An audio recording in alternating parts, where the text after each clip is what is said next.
Waalaikumsalam warahmatullahi wabarakatuh. Alhamdulillah, pada kesempatan hari ini kita dapat melakukan kegiatan pembelajaran lagi, menyambung kegiatan yang minggu lalu. Sebelum kita mulai kegiatan pembelajaran pada hari ini, marilah kita buka dengan bacaan Ummul Quran sekali saja yang ditujukan kepada guru-guru kita, kedua orang tua kita, dan khususnya kita. Semoga apa yang kita pelajari pada hari ini dapat bermanfaat. Ala hadiniyah wa ala kulli niyatin shalihah. Al-Fatihah.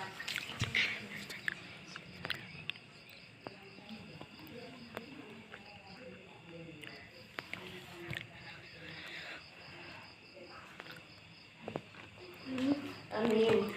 Absen dulu ya. Ada yang tidak masuk hari ini? Ada.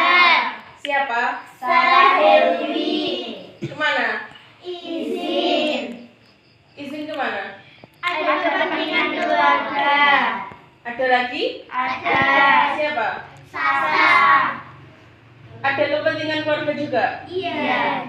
Ada lagi? Ada. Siapa? Naila. Kemana? Sakit. Oh, banyak sekali yang tidak masuk hari ini.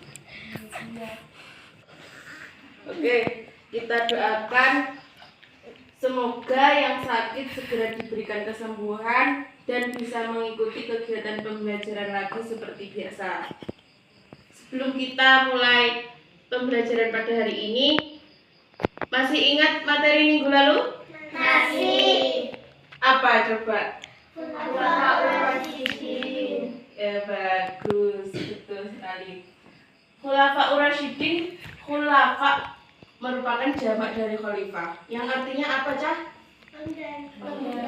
Pengganti atau pemimpin. Sedangkan Rasyidin, jadi khulafaur Rasyidin artinya orang pengganti atau pemimpin yang mendapat petunjuk dari Allah. Khulafaur Rasyidin ada berapa? Iya, sebutkan. Satu, Abu Bakar As-Siddiq. Yang kedua, Umar bin Khattab. Nggih. Terus yang ketiga, Utsman bin Affan. yang keempat, Ali bin Abi Thalib. pinter kabeh. Sekarang masuk ke materi nggih. Dibuka dulu bukunya halaman 40. Sudah? Materi hari ini kita meneladani sikap dari Khulafaur Rasyidin yang keempat tadi, yang kita sudah sebutkan tadi ya. Ya, yang pertama Abu Bakar As-Siddiq. Abu Bakar As-Siddiq ini mendapat julukan As-Siddiq karena apa? As-Siddiq artinya jujur. Dilihat bukunya, jangan melihat saya. Kemudian selain mendapat julukan As-Siddiq, beliau mendapat julukan Amid ya. Artinya apa? Dermawan. Beliau Abu Bakar ini mendapat julukan As-Siddiq ini dari kecil karena bersikap jujur sampai dewasa, sampai beliau berdagang. Beliau selalu menjual barang dagangannya dengan baik, kualitasnya juga baik, maka banyak yang beli. Pokoknya sukses dalam bidang perdagangan beliau ya. Selanjutnya beliau dermawan. Selain jujur, dia juga dermawan. Beliau menyumbangkan hartanya untuk keperluan perang Badar itu. Keperluannya apa cah perang? Ya senjata, ya tumbas maem dingge maringi maem si perang-perang kui. Lah itu semua yang biayai siapa? Abu Bakar karena sifat yang dermawannya itu. Selain dermawan, beliau juga seorang pemimpin yang tegas ketika memimpin umat Islam. Beliau juga lemah lembut dan kasih sayang. Diceritakan mengenai sifat lemah lembut ini ketika perang Badar itu banyak perang Badar dimenangkan oleh kaum muslimin.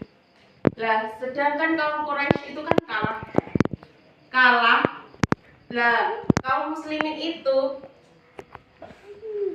bingung mau diapakan kaum Quraisy yang menjadi tawaran itu. Kemudian Kanjeng Nabi Muhammad itu meminta pendapat kepada Abu Bakar. Wahai Abu Bakar, bagaimana dengan tawanan ini? Arep diapakno, tawanan ini arep diapakno. Kemudian Abu Bakar berkata, mereka juga orang dan memiliki keluarga. Beliau menyarankan kepada Kanjeng Nabi untuk membebaskan tawanan itu. Tawanan si merangi kaum muslimin itu tadi, itu dibebaskan oleh Abu Bakar. Karena apa? Karena sifat lemah lembut dan kasih sayangnya itu. Paham nggih? Ada yang ditanyakan mengenai Abu Bakar sebelum lanjut ke Umar bin Khattab? Tidak. Lanjutnya Umar bin Khattab. Umar bin Khattab ini terkenal dengan sosok yang tinggi, gagah berani, dan tegas dalam memimpin umat Islam. Selain tegas, beliau seorang yang cerdas. Contohnya, Umar merupakan yang cerdas. Beliau berhasil mensejahterakan rakyatnya dengan mendirikan Baitul Mal sebagai tempat dan penyaluran zakat. Ayo didengarkan yang belakang. Selain cerdas, beliau adalah seorang pemberani. Makanya beliau dijuluki dengan singa padang pasir. Karena keberaniannya itu baik dalam perang maupun dalam sengketa permasalahan pada saat beliau memimpin umat Islam. Saya mau tanya. Ya? Itu tadi apa ya julukannya Abu Bakar? Abu Bakar Umar bin Khattab tadi nggak jelas. Oh, julukannya itu singa padang pasir karena beliau pemberani dalam peperangan, pemberani dalam menyelesaikan permasalahan pada saat beliau memimpin umat Islam. Paham ya, Umar bin Khattab? Selanjutnya saya lanjutkan Utsman bin Affan. Utsman bin Affan ini termasuk golongan as-sabiqunal awwalun. As-sabiqunal awwalun itu apa? Orang-orang yang pertama masuk Islam. Pintar. Nah, Utsman bin Affan ini termasuk golongan as-sabiqunal awwalun. Beliau juga dijuluki dengan sebutan Dzun-Nurain. Apa artinya ya Dzun-Nurain? Karena apa dijuluki Dzun-Nurain? Nggak tahu. Karena menikahi kedua putri Nabi. Siapa? Ruqayyah dan Ummi Kulsum. Ingat-ingat ya. Utsman bin Affan selalu mengulurkan tangannya setiap kali musibah menimpa kaum muslimin, baik pada waktu konflik atau kekurangan senjata dan peralatan perang lainnya. Selain itu, beliau juga cerdas. Ketika masuk Islam, beliau termasuk deretan ahli fikih dan penghafal Al-Quran dan hadis. Kemudian Utsman bin Affan ini terkenal dengan sabar di antara sahabat-sahabat yang lain. Sabar dalam keadaan apapun. Lanjut ya. Paham Utsman bin Affan? Paham. Selanjutnya Ali bin Abi Thalib. Ali bin Abi Thalib adalah salah satu dari 10 sahabat yang dijamin masuk surga.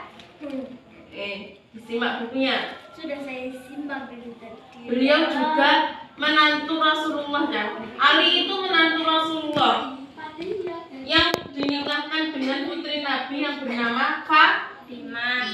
Betul, Fatimah. Fatimah ini putri kesayangan Nabi. Abi Thalib ini terkenal dengan sosok yang pemberani, sangat pemberani. Di usia yang sangat muda, Ali sudah mengikuti perang bersama Rasulullah, baik perang Badar maupun perang Uhud. Selain pemberani, beliau juga cerdas. Beliau banyak kok rame sendiri belakang. Beliau banyak meriwayatkan hadis dari Rasulullah, baik perkataan, perbuatan maupun ketetapan Nabi. Karena kepintaran Ali dan pernah dipuji oleh Kanjeng Nabi, Rasulullah bersabda, Aku itu Rasulullah. Aku adalah kotanya ilmu, dan Ali ialah pintunya ilmu.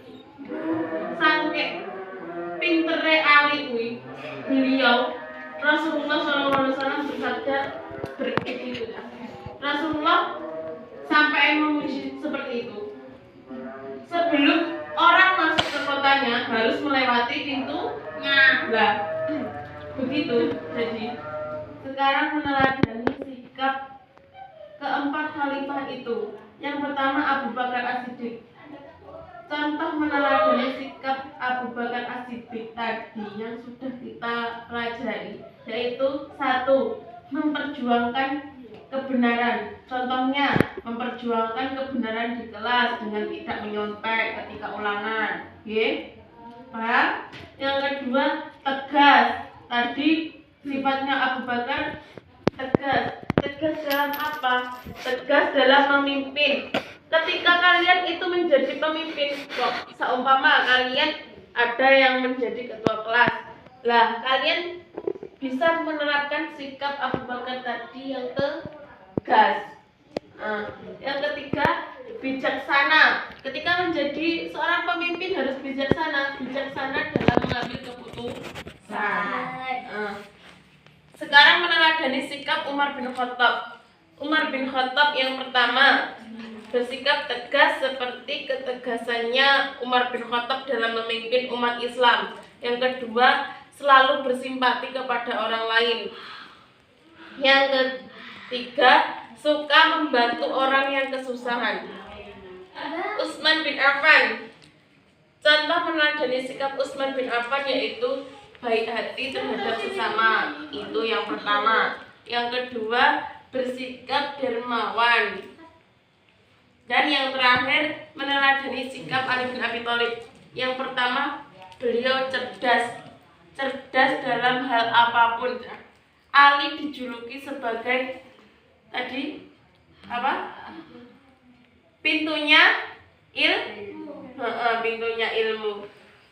Jika kita ingin cerdas, maka kita harus belajar dari kecil biar semua cita-cita kita tercapai nantinya. Yang kedua, meneladani sikap Ali yaitu sabar. Sabar dalam hal apa? Dalam hal menghadapi cobaan, dalam hal apapun, pokoknya harus sabar. Paham semuanya? Paham. Sekarang masuk sesi tanya jawab. Biar kita ingat apa yang kita pelajari pada hari ini, ya? Nanti yang bisa angkat tangan, oke? Abu Bakar mendapat julukan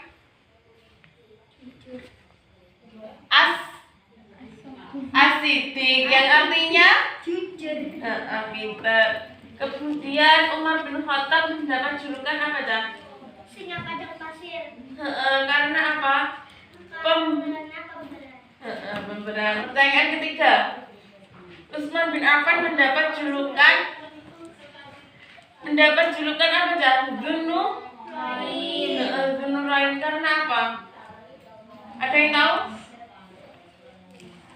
Menikahi kedua putri Rasulullah. Siapa putrinya itu? Kulsum dan Ummi Kulsum dan Ruqayyah.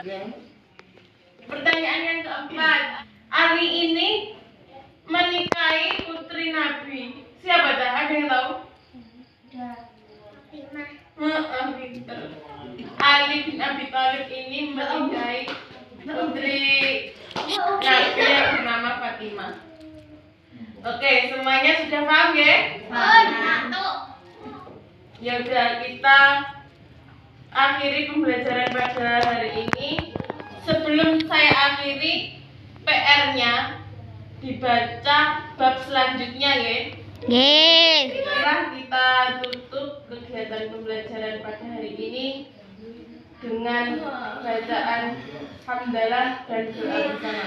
Alhamdulillahirabbil alamin. Kurang lebihnya dari saya mohon maaf. Doa. Bismillah.